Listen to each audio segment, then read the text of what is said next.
Yo me perdí. O sea,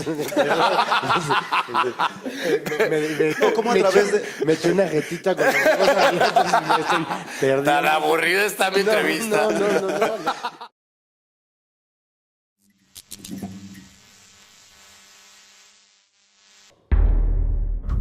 Paradise is within reach.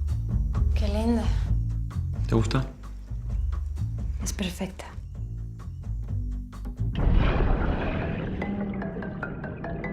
Este tiempo es para nosotros, mi amor. ¿En qué le puedo ayudar? El señor trae su reservación. Y justo me quería explorar ese universo que me parece cómico y al mismo tiempo muy siniestro, y creo que ahí es donde vive la película.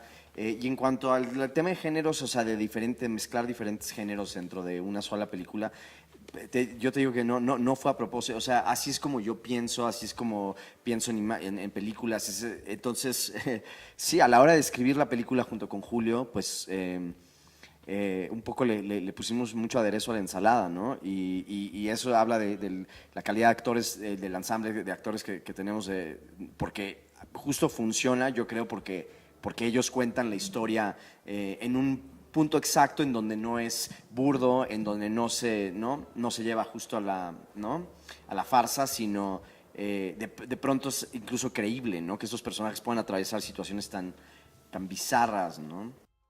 Ay, pues a mí me encantó la palabra que dices de mi personaje, porque efectivamente esa es la definición. Es un personaje implosivo, que le están sucediendo todas las cosas hacia adentro y quiere decir las cosas, pero puede como por momentitos y al final no acaba por decir verdaderamente lo que quiere y se queda en la mediocridad. Y pues sí, es una película que me parece que habla mucho del universo masculino, que creo que Sebastián y Julio son muy valientes al meterse a observar el patrón de esta masculinidad y desatar una pesadilla de la psique de dos personajes. A mí me gustó mucho la palabra que dijiste de volantazo, porque en mi caso sí es muy, muy, muy consciente, pues. O sea, yo he tratado de alternar mi carrera siempre como entre una comedia y un drama, entre una obra de teatro y una película, y cambiar de géneros, porque yo me aburro muy rápido, entonces me gusta como explorar otras cosas. Pero en términos de lo que conoce la gente de mi trabajo, pues sí, efectivamente mis proyectos más mediáticos han sido comedias, ¿no? Entonces, para mí sí era bien importante poder ahora... que está este público ahí que me sigue, enseñarles el cine que a mí me gusta hacer y el cine que a mí me gusta ver, además, ¿no? Sí, yo creo que la película habla de una gran humanidad o falta de humanidad, dependiendo de la perspectiva donde la observes, donde la veas. Y los personajes, hay personajes que están sumergidos en situaciones profundamente humanas y otros que son muy deshumanizados, viéndolos desde ese punto de vista. Sí, efectivamente, el personaje de Andrés, el que me toca interpretar a mí dentro de la película, es un personaje que vive una tristeza muy profunda y que se encuentra sumergido en un laberinto muy oscuro, incluso demencial, ¿no? En el que sí nos propusimos y sí teníamos como objetivo efectivamente que el público sintiera cierta empatía por él. Si el personaje de alguna manera lograba ser antipático o lograba ser rechazado emocional, si no conectaba emocionalmente con la audiencia, la historia corría el riesgo de no ser contada de la manera en la que se tenía planeada, ¿no?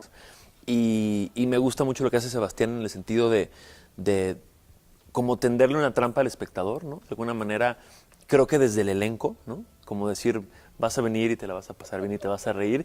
Y sí cumple la promesa, porque los primeros minutos de la película son muy divertidos por ver a estos personajes sufriendo, ¿no? Y ver cómo todo les sale mal en estas vacaciones que terminan siendo una pesadilla.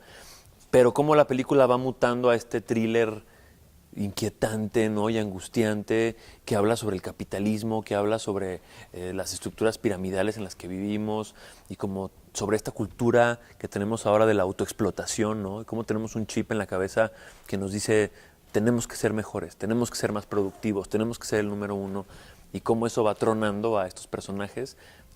Me pareció que era pues como un saco hecho a la medida de lo que yo quería hacer en ese momento, ¿no? Bueno, por fortuna vivimos situaciones muy distintas, ¿no? Tanto mi personaje como yo en lo particular, ¿no? Creo que existe un punto del conflicto, del drama de Andrés.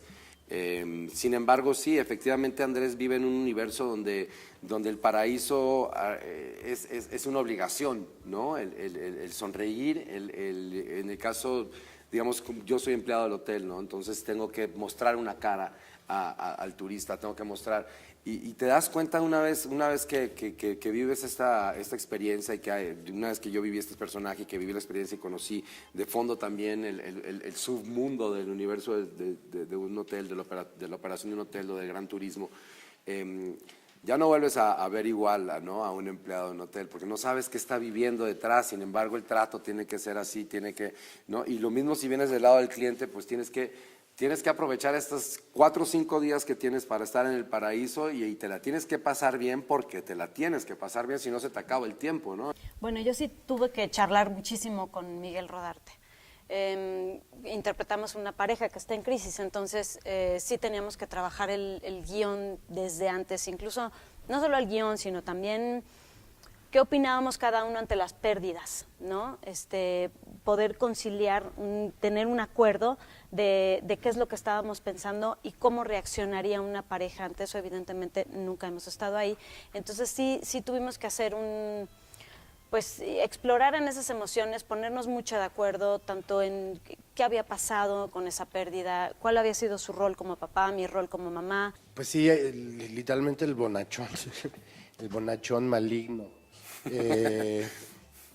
Pues es un personaje, a mí me encanta porque puede ser lo más común, ¿no? Creo que también por ahí puede entrar dentro del reconocimiento del público, que dice, ay, yo he visto ese tipo de vacacionista, me ha tocado compartir el camastro con él y es el que de repente también te puede poner la radio a todo volumen, tomar caipiriña y tirártela encima, ¿sabes? Pero no con una mala fe, sino nada más porque es un estorbo, es como una especie de piedrita en el zapato, como le dice Sebastián. Yo creo que fue muy, muy interesante como el trabajo dual que todos los personajes hicimos frente a lo que se podía narrar de la historia. O sea, tanto el personaje de Andrés, que a veces era parte de la familia Everfields y a veces no, era una persona normal. Sí, tanto el personaje de Pedro estaba realmente viviendo una persecución de parte del hotel o si era algo que venía de su mente. El caso específico del personaje de Abel justamente es interesante la cara del deber ser, porque tú nunca lo sabes, es como una dualidad y es una ambigüedad que se